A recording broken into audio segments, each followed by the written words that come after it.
महाजनपद काल 16 महाजनपद। तो ईसा पूर्व छठी शताब्दी भारतीय इतिहास में एक महत्वपूर्ण स्थान रखती है। इस युग में देश की राजनीतिक गतिविधियां सुसंगठित होकर अधिक विकसित हुई। वैदिक काल के प्रारंभ में राजनीतिक संगठन का मुख्य आधार जन था। डॉक्टर राजवली पांडेय के अनुसार जन को जातीय राज्य कहा जा सकता है। प्रारंभ में इन जनों का कोई सर्वथा निश्चित स्थान नहीं होता था। ये अपनी आवश्यकता के अनुसार स्थान परिवर्तन कर लिया करते थे। इस प्रकार इनका कोई भौगोलिक आधार नहीं था, पर शीघ्र ही ये जन निश्चित स्थानों पर बस गए। उत्तर वैदिक काल में राज्यों का स्पष्ट भौगोलिक आधार बना। अब जनपद कहे जाने लगे। जनपद का अर्थ है जन द्वारा अधिकृत क्षेत्र। अपने जनपद की सीमा के विस्तार की भावना पारस्परिक युद्धों से जनपद अपेक्षाकृत विस्तृत हो गए और महाजनपद कहलाने लग गए। तो महाजनपद किसे कहा जाता था? अपने जनपद की सीमा के विस्तार की भावना और पारस्परिक युद्धों से अधिक विस्तृत हो गए जनपद, उन्हें महाजनपद कहा जाने लगा।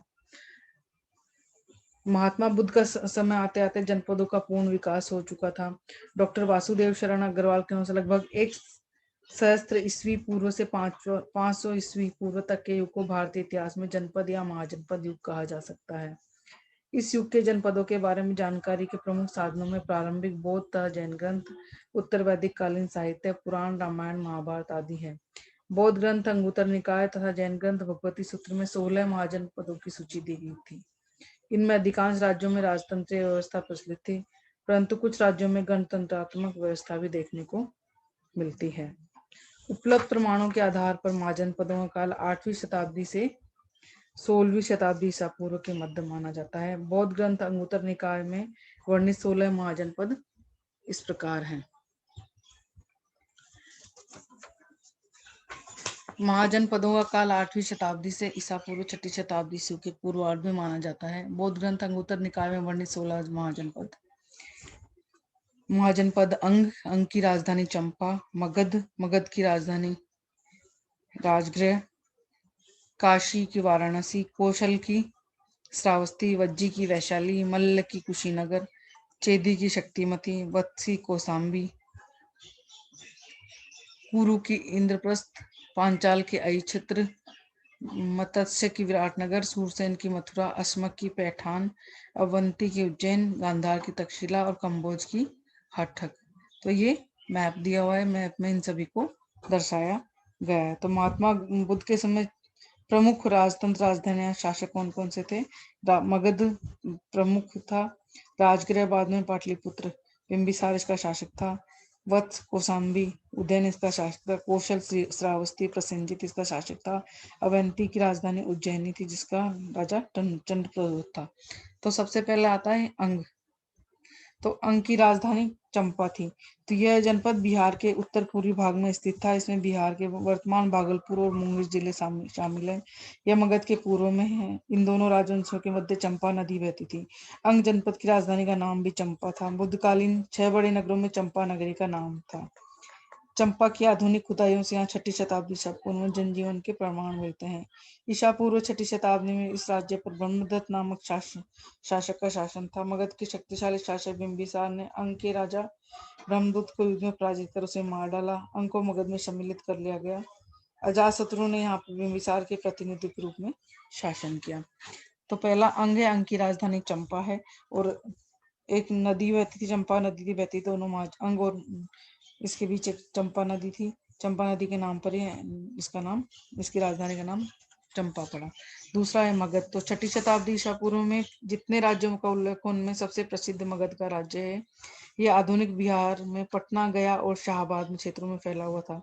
मगध का राज्य उत्तर में गंगा, दक्षिण में विंध्य पर्वत तक, पूर्व में चंपा से पश्चिम में सोन नदी तक फैला हुआ था। इसकी राजधानी ग्रीवर्ज थी।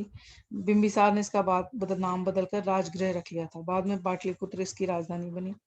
पाली साहित्य मगध के निवासियों उसकी राजधानी राजगृह के संबंध में विशेष विवरण मिलता है। फिर है काशी।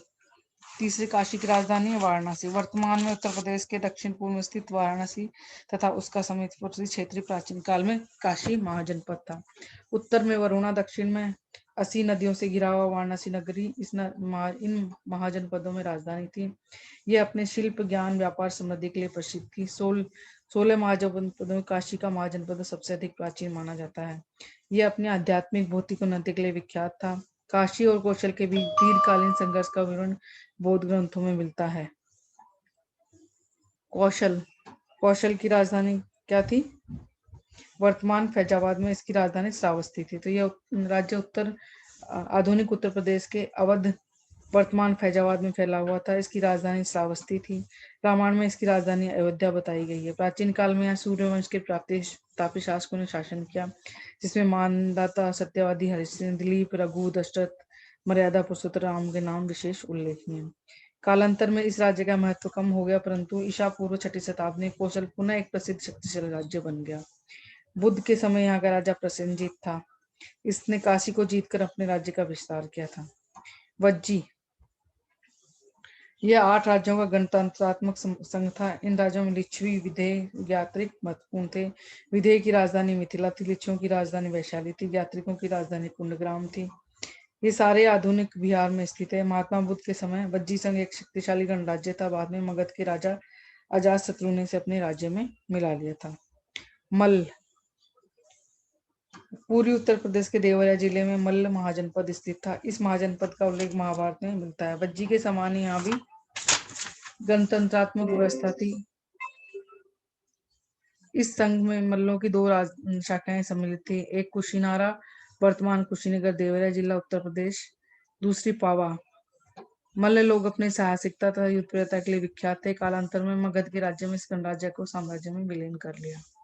भगवान बुद्ध ने कुशीनगर में अपने प्राण त्यागे थे। अगला क्या है? चेदी। तो चेदी की राजधानी शक्तिमती थी। तो यमुना नदी के पास आधुनिक बुंदेलखंड में चेदी महाजनपद फैला हुआ था। इसकी राजधानी शक्तिमती थी, जिसे बौद्ध साहित्य में सोत्थवती कहा गया है। महाभारत काल में यहाँ का प्रसिद्ध शासक शिशुपाल था, जिसका वध कृष्ण द्वारा किया गया था। वत्स, यह महाजनपद गंगा नदी के दक्षिण में स्थित था। इसकी सीमाएं कौशल राज्य को स्पर्श करती थी। इसकी राजधानी कौशाम्बी थी। पुराणों में भी वत्स राज्य का वर्णन मिलता है। बुद्ध के काल में यहाँ का राजा उदयन था। वत्स का राज्य भी बुद्ध के समय प्रमुख राजतंत्रों में एक था।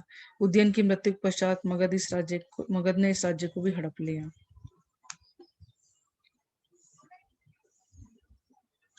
कुरु की राजधानी इंद्रप्रस्थ थी। इस राज्य के अंतर्गत वर्तमान दिल्ली तथा मेरठ के आसपास का क्षेत्र था। इसकी राजधानी इंद्रप्रस्थ थी। हस्तिनापुर इस राज्य का अन्य महत्वपूर्ण नगर था। महाभारत का संभवतः यही नगर था। कुरु प्रदेश के लोग प्राचीन समय से अपने बुद्धि तथा बल के लिए प्रसिद्ध थे और यहाँ पर गणतंत्रात्मक व्यवस्था स्थापित हुई। पांचाल जनपद के अंतर्गत वर्तमान रोहिलखंड, इसके समीपवर्ती फर्रुखाबाद, बदायूं, बरेली जिले के समीपवर्ती क्षेत्र सम्मिलित थे। पांचाल देश 2 भागों में विभक्त था। उत्तरी पांचाल, जिसकी राजधानी आइछत्र थी। दक्षिणी पांचाल, जिसकी राजधानी काम्पिल्य थी। महाभारत में इस राज्य का वर्णन मिलता है। द्रौपदी इसी राज्य की राजकन्या थी। मत्स्य, राजस्थान के जयपुर, भरतपुर, अलवर जिलों में मत्स्य महाजनपद फैला हुआ था। इसकी सीमाएं अरावली की पहाड़ियों, सरस्वती की नदी तक फैला हुई थी। इसकी राजधानी विराटनगर, बैराट थी। महाभारत के अनुसार पांडवों ने अपना अज्ञातवास का समय यहीं बिताया था। सूरसेन, यूनानी लेखकों ने इस जनपद का उल्लेखनीय सौर सेनाई के नाम से किया है। वर्तमान ब्रजमंडल में का क्षेत्र इस जनपद के अंतर्गत आता था। मथुरा इसकी राजधानी थी। महाभारत के समय इस नगर की विशेष महत्ता थी। यहाँ यदुवंशी राजाओं का शासन था। बुद्ध काल में यहाँ का राजा अवंती पुत्र था। फिर है अश्मक, तो यहाँ की राजधानी थी अश्मक की राजधानी पैठान, प्रतिष्ठान, पोतन, पोटिल। गोदावरी नदी आंध्र प्रदेश के तट पर यह महाजनपद स्थित था। इसकी राजधानी पोतन थी। 16 महाजनपदों में केवल अश्मक ही दक्षिण भारत में स्थित था। बुद्ध काल में अवंती में से जीतकर अपनी सीमाओं के अंतर्गत समाहित कर लिया था।